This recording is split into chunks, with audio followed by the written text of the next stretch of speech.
India firmly believes in peaceful coexistence, self-reliance, cooperation, non-alignment, support for decolonization, disarmament, removal of inequalities among the nations, and global struggle against apartheid and racialism.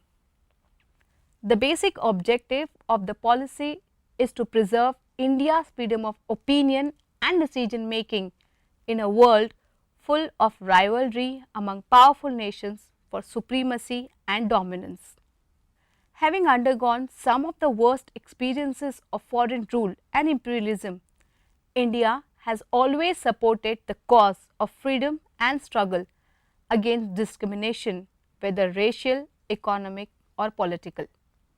India extended its full support to Indonesia in its struggle for independence. In the 1950s, during the Korean crisis, India bluntly refused to take sides and remain neutral while calling for a peaceful solution. Similarly, in 1956, when Suez Canal crisis threatened world peace in the wake of British, French, Israel aggression on Egypt, India played a constructive role by condemning the attack and urged its immediate termination. India's contribution to maintain peace and avoid conflict can also be seen in its full support to the United Nations in its peacekeeping measures. Indian diplomats and military personnel have been participating in the world body's peacekeeping operations in various troubled parts of the world like Congo, Lebanon, Cyprus, Yugoslavia, Cambodia and Somalia. India has also been instrumental in transforming the British Commonwealth into the present Commonwealth.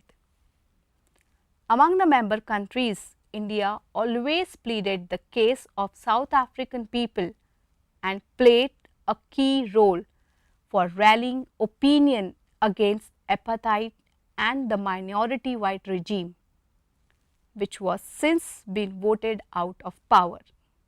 Similarly, India's role as a leading member of the non-aligned movement, that means NAM, has been very positive and constructive in major international issues. Through this organization, India has always supported acceleration of the struggle against colonialism, economics of domination, discrimination against the poor and developing countries by the developed and the rich countries. During the 10th NAM summit held in September 1992 at Jakarta, India urged the member countries to give the highest priority to such issues as nuclear disarmament, elimination of the last vestiges of colonialism, eradication of poverty and accelerated economic development of the South-based countries. India also welcomed the end of the so-called Cold War in the wake of the détente between the two superpowers. At the same time, however, it is aware that their contribution to global disarmament is almost nil and has therefore refused to sign the Nuclear Non-Proliferation Treaty (NPT) in 1968. India has opposed the NPT because it is discriminatory and against the interest of developing countries. India wants the superpowers of the world to not only stop producing nuclear weapons, but to also destroy the existing ones. Further, China should also be brought to the negotiating table and there should be significant reduction in the defense budgets of the 5 permanent members of the Security Council. India is against discrimination in any form. India also insists that instead of bilateral negotiations, all disarmament negotiations should be held under the auspices of UN to make them transparent, fair, universal and non-discriminatory. India's prestige has been ever on the increase because of its independent foreign policy based on non-alignment. India believes in settlement of all the issues by peaceful means across the table and through talks and negotiations. India wants to maintain peaceful and friendly relations with Pakistan and settle all major issues, including that of Jammu Kashmir, through talks and negotiations according to the Simla Agreement. India wants peaceful and friendly relations with Pakistan in spite of the latter's belligerent mood, aggressive postures and support to terrorist activities in Jammu Kashmir.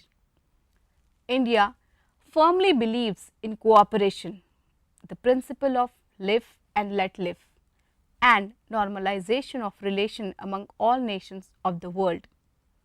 India wants the nuclear energy to be used for peaceful purposes only, and it has been practicing what it has been preaching. India also supports the Non-Proliferation Treaty provided it is not biased and partial. India has made special efforts to improve its relation with neighboring countries. Consequently, today India's relation with China, Sri Lanka, Nepal have been very cordial, healthy and purposeful. There has been an exchange of many visits and several treaties and pacts for economic development, industrial growth and cultural exchanges have been signed. By and large, India's foreign policy has been successful in protecting its image as a peace-loving, non-aligned country, an emerging power dedicated to world peace and prosperity. Now, I would like to conclude this session. Today, we learnt about the principles of foreign policy of India and also about the importance of non-alignment and Panchsheel.